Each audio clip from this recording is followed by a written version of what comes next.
মুর্শিদাবাদের ভারত বাংলাদেশ সীমান্তবর্তী জলঙ্গির উদয়নগর চর কলোনি। ভারতের মূল ভূখণ্ড থেকে কিছুটা বাংলাদেশ ঘেঁষা এই গ্রাম। সচরাচর ওখানে যাওয়ার প্রয়োজন হয় না কারোরই, আর তাই জীবনযাপনের স্বাভাবিক চাওয়া পাওয়া থেকে তারা আজ অনেকটাই বঞ্চিত।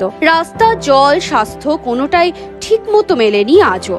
ভোট আসে, ভোট যায়, কিন্তু পাকা রাস্তা, বিশুদ্ধ পানীয় জল, ভালো স্বাস্থ্য পরিষেবা সবই আজও অধরা চর উদয়নগর কলোনির বাসিন্দাদের কাছে। স্থানীয়দের বক্তব্য, বর্ষা এলেই গ্রামের বেশিরভাগ অংশ চলে যায় জলের তলায়। তখন পায়ে হাঁটা রাস্তা হয়ে ওঠে কাদাময়। পাকা রাস্তার খুব প্রয়োজন ওই গ্রামে। শুধু তাই নয়, স্বাস্থ্য কেন্দ্রেরও দাবি জানান তারা। গ্রামে কারোর কোনো শারীরিক বিপর্যয় ঘটলে 10 কিমি দূরে জলঙ্গির সাদি খান দেয়ার হাসপাতালে ছুটতে হয় তাদের।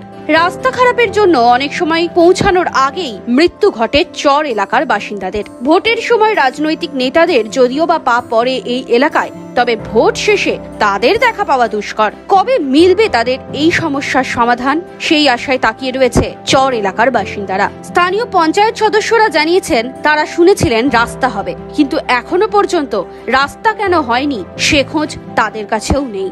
Bureau report, NBTV. আমরা যে অবস্থা পড়ে আছি, এখানে বর্ষা হলে আমরা বেরোতে পারি না ঘর থেকে। এক হাঁটু করে জল হয়, কারেন্টের ব্যবস্থা নাই, পায়খানার বাথরুমের কোনো ব্যবস্থা নাই। তা আমরা কি ভারতবর্ষের নাগরিক না? আমরা কি উড়ে আসছি? স্বাস্থ্যকেন্দ্র, হসপিটাল, আমাদের অসুবিধা। একটা রুগী নিয়ে আমাদের রাত্রে খুব অসুবিধা করতে হয়। আমরা কোথায় যেতে পারি না, হসপিটাল নাই আমাদের। স্কুল কলেজ বাচ্চাদের পড়াশোনা, স্কুলে যে টুকটাক স্কুল দিয়েছে, ওখানে কেউ মাস্টার মানে 7 দিন পর একদিন আসে। রাস্তাঘাট করবো বলি হলো আজ 1.5 বছর আগে, যে 1 সপ্তাহের মধ্যে আমরা রাস্তা তৈরি করে দেবো। সেই রাস্তায় এই পর্যন্ত আমাদের রাস্তা হয়নি। আমাদের একটা দুরবস্থা হয়ে আছে রাস্তাঘাটের জন্য। রাস্তা করে দেবো কে বলেছিল? ওই উপরকার লোক আসে, অনেক লোকেও আসে, ওইগুলো বলে আমাদেরকে। তারপরে ধরেন এখানে স্কুলটা চলছে আজ 2 বছর বন্ধ। এখানকার তো মরুভূমি চরে আমরা বসবাস করি। এখানে আমরা কি কষ্টে বাস করি এখানে আমরাই জানি। উপরে এক রোদের তাপ, নিচে এক বালির তাপ, সেখানে আমরা বসবাস করি। কি কষ্টের মধ্যে আমরা থাকি সেটা প্রত্যেকেরই উপরে জানা।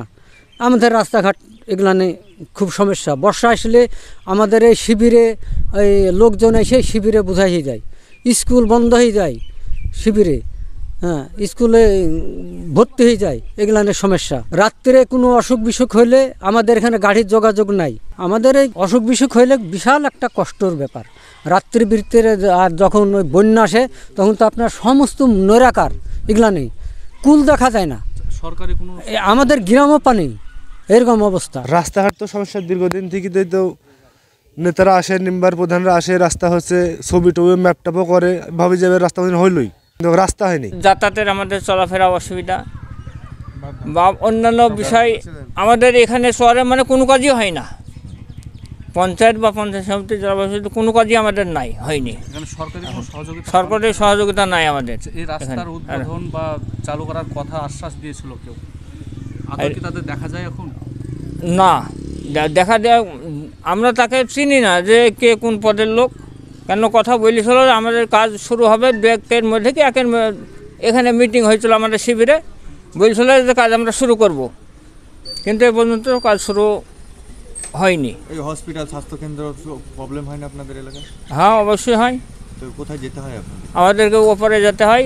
রাত বেরিয়ে ধরেন যদি কোনো এমার্জেন্সি হলে পুলিশের সাহায্য নিতে হয়, ক্যাম্পে যেতে হয়। ক্যাম্পে থেকে হেঁটে অর্ডার নিই, তারপরে ওপরে যা হয় ওই পরে যখন গাড়িতে তো আপনাদেরকে সাহায্য করে। হ্যাঁ, বেসব গাড়িতে সময় সাহায্য করে হয়, বা যদি ওদের গাড়ি না থাকে তো আমাদের দেশীয় গাড়ি নিয়ে যাওয়ার অর্ডার দেয়। যে স্বাস্থ্যকেন্দ্র এখানে যে একটা আছে, তাতে ডাক্তার ফাক্তার আসে না? কোনো ডাক্তার নেই। যে চরে আমরা যত কোনো মানুষ থাকি সব আমাদের খুব অসুবিধা পড়তে হয়। যেরকমভাবে বন্যা বৃষ্টি আসলে আমাদের খুব প্রবলেম হয়ে যায়। এমনি আমাদের কোনো সুরক্ষার কোনো ব্যবস্থা নাই। আমাদের খুব মানে হালত অবস্থা খারাপ হয়। তার মধ্যে আমাদের যেরকম সরকারের অনেক দান অনুদানের ব্যবস্থা আছে, বন্যা বৃষ্টি হলে সেটাও আমরা পাই না। এখানে পাওয়ার মধ্যে কীরকম হয়তো আসলে একটা তিরপল দিল, কিংবা হয়তো এসে দেখে যায়, কিন্তু তারপরে হয়তো বলে যে তোমাদের একটা ব্যবস্থা করব, কিন্তু তারপরে আর কোনো আমাদের ব্যবস্থাও আর কিছু হয় না।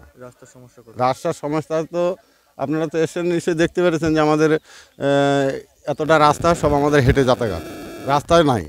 ঠিক আছে, কত মেম্বার প্রধান আসে, হ্যাঁ করে দেবো হবে বলেই যায়, কিন্তু আর কিছু হয় না। আমাদের এখানে আমরা এই পরিস্থিতিতে আমরা গরিব মানুষ কী করবো, আমাদের এই হালেতে থাকতে হয়।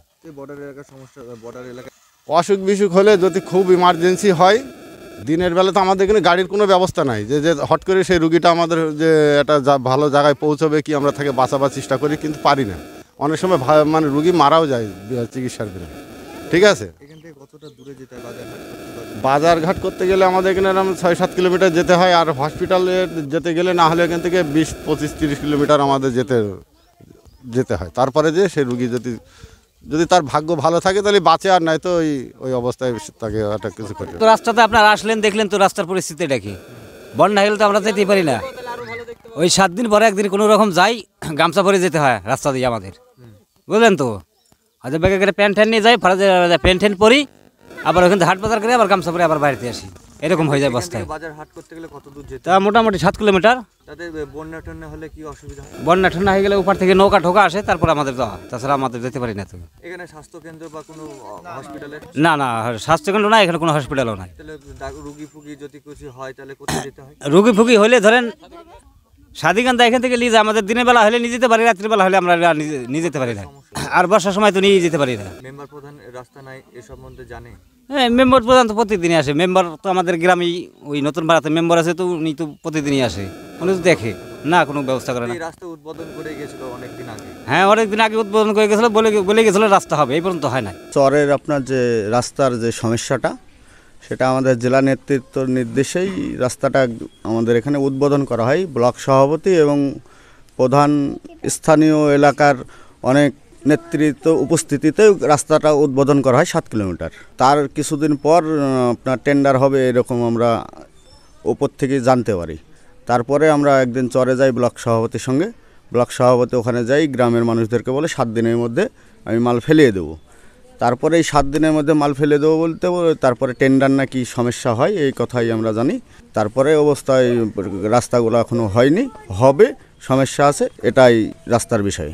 তো দীর্ঘদিন যাবৎ মানে 1 বছর আগে বলা হয়েছে রাস্তা করে দেবো, ভোট আসলেই ভোটের টাইমে নেতাদের দেখা যায়, এরকম অভিযোগ করছে গ্রামবাসীরা, কী বলবো? সেই বিষয়ে উপর নেতৃত্ব না থাকলে আমরা এলাকায় যে সব গ্রাম সদস্য যেগুলো আছি, সেগুলো ওদের চরের সঙ্গে ভালো আমাদের যোগাযোগ, এবং বিএসএফের ইত্যাদি সমস্যা হলে সেগুলো আমাদেরকে যদি ফোন করে তুরন্ত বিএসএফের কাছে আমরা যাই, সমস্যা সমাধান করার চেষ্টা করি। এবং আপাতত চাষিদের এবং গ্রামের সমস্যা অনেকটাই বিএসএফের তরফ থেকে সাকসেসফুল, ভালোই।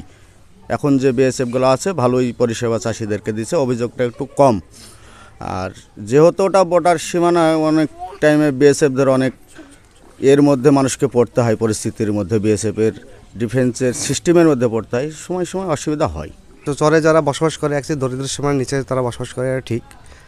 ওনারা যে প্রস্তাবটা রেখেছে রাস্তার উদ্বোধনের জন্য, হ্যাঁ, এর আগে আমাদের যে বিএসএফ ক্যাম্পের সামনে, চরে যে বিএসএফ ক্যাম্পের সামনে আমাদের ব্লক সভাপতি ছিলেন এবং আমাদের প্রধান সহ আমার একাধিক মেম্বাররা ছিলাম। ওনাদেরকে ওই সময় বলা হয়েছিল যে হ্যাঁ, 1 সপ্তাহের মধ্যে রাস্তা হবে। আপাতত রাস্তাটা একটু স্থগিত আছে, জানি না কী বিষয়ে, পরবর্তীতে এই বিষয়টা জানা যায়নি।